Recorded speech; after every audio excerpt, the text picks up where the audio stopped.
નમસ્કાર મિત્રો, સ્વાગત છે તમારું ગુજરાત સંદેશ ચેનલમાં। આ વિડીયોમાં આપણે આજના તાજા અને મુખ્ય સમાચાર વિશે વાત કરીશું। તો વિડીયોમાં આગળ વધીએ તે પહેલાં તમે અમારી ચેનલમાં નવા છો તો ચેનલને સબસ્ક્રાઇબ જરૂર કરજો। 3 સિસ્ટમ સક્રિય, અંબાલાલની ખતરનાક આગાહી। હવામાન નિષ્ણાત અંબાલાલ પટેલના મતે ઓગસ્ટ મહિનો વરસાદથી ભરપૂર રહેશે। ખાસ કરીને 6 થી 10 ઓગસ્ટ દરમિયાન ગુજરાતમાં ભારે વરસાદની સંભાવના છે। હવામાન વિભાગ અનુસાર હાલ રાજ્ય પર 3 વરસાદી સિસ્ટમ સક્રિય છે।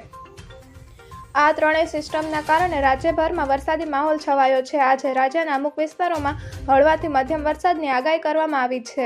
ત્યારબાદના મહત્વના સમાચાર તરફ આગળ વધીએ। જવાનોને લઈ જતી બસ નદીમાં ખાબકી। જમ્મુ કાશ્મીરના ગાંદરબલ જિલ્લામાં એક મોટો અકસ્માત થયો છે। આઈટીબીપી જવાનોને લઈ જતી એક બસ કુલનપુર પરથી સિંધ નદીમાં ખાબકી છે। દુર્ઘટના બાદ રાહત અને બચાવ કાર્ય તાત્કાલિક શરૂ કરી દેવામાં આવ્યું છે। એસડીઆરએફની ટીમો દ્વારા નદીમાં શોધખોળ ચાલી રહી છે। પ્રાથમિક અહેવાલો મુજબ કેટલાક હથિયારો ગુમ થયા છે, જ્યારે કેટલાક મળી આવ્યા છે। બસમાં સવાર જવાનો અંગે હજુ કોઈ સ્પષ્ટ માહિતી નથી। ત્યારબાદના મહત્વના સમાચાર તરફ આગળ વધીએ। રાજસ્થાનમાં રેડ એલર્ટ, 14 જિલ્લાઓમાં શાળાઓ બંધ। હવામાન વિભાગે ઘણા રાજ્યોમાં ભારે વરસાદની ચેતવણી જારી કરી છે। રાજસ્થાનમાં રેડ એલર્ટ છે અને 14 જિલ્લાઓમાં શાળાઓ બંધ રાખવામાં આવી છે। બિહાર, હિમાચલ પ્રદેશ અને પશ્ચિમ મધ્યપ્રદેશ માટે ઓરેન્જ એલર્ટ જારી કરવામાં આવ્યું છે। યુપીના 6 જિલ્લાઓમાં પણ ભારે વરસાદની આગાહી છે, જ્યારે દિલ્હી એનસીઆરમાં વાદળછાયું વાતાવરણ રહેશે અને હળવો વરસાદ પડી શકે છે।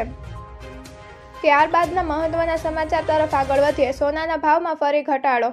સોનાના ભાવમાં 30 જુલાઈએ સોનાના ભાવમાં 110 રૂપિયાનો ઘટાડો નોંધાયો છે। આજે દિલ્હીમાં 24 કેરેટ સોનાનો ભાવ 99,810 રૂપિયા પ્રતિ 10 ગ્રામ છે। આજે 22 કેરેટ સોનાનો ભાવ 91,490 રૂપિયા પ્રતિ 10 ગ્રામ છે। રાજ્યમાં આજે 22 કેરેટ સોનાનો ભાવ પ્રતિ 10 ગ્રામ 91,540 રૂપિયા અને 24 કેરેટ સોનાનો ભાવ પ્રતિ 10 ગ્રામ 99,860 રૂપિયા છે। આજે ચાંદીના ભાવમાં 10 રૂપિયાનો વધારો થયો છે। આજના ચાંદીનો ભાવ 1,14,060 રૂપિયા કિલો છે।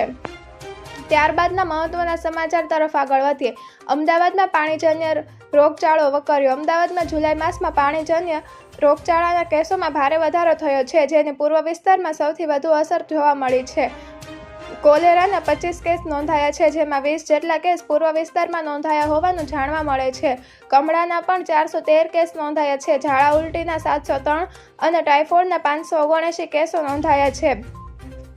વધતા કેસોને પગલે પાણીના સેમ્પલ લઈ તપાસ માટે મોકલવામાં આવ્યા હતા, જેમાં 79 સેમ્પલ અનફિટ જાહેર થયા।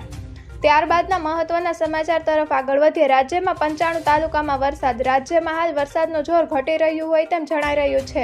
છેલ્લા 24 કલાક દરમિયાન રાજ્યના 95 તાલુકામાં વરસાદ નોંધાયો હતો, જેમાં સૌથી વધુ કપરાડામાં 2.13 ઇંચ વરસાદ નોંધાયો છે, તેમજ વધઈમાં 2.77 ઇંચ અને આહવામાં 1.73 ઇંચ વરસાદ નોંધાયો છે। રાજ્યમાં 10 તાલુકામાં 1 ઇંચ વરસાદ નોંધાયો છે, જ્યારે અન્ય 85 તાલુકામાં હળવા વરસાદના ઝાપટા જોવા મળ્યા છે। જો મિત્રો તમને આ વિડીયો પસંદ આવ્યો તો વિડીયોને લાઇક કરો, તમારા મિત્રો સાથે શેર કરો અને ચેનલમાં નવા છો તો ચેનલને સબસ્ક્રાઇબ જરૂર કરજો।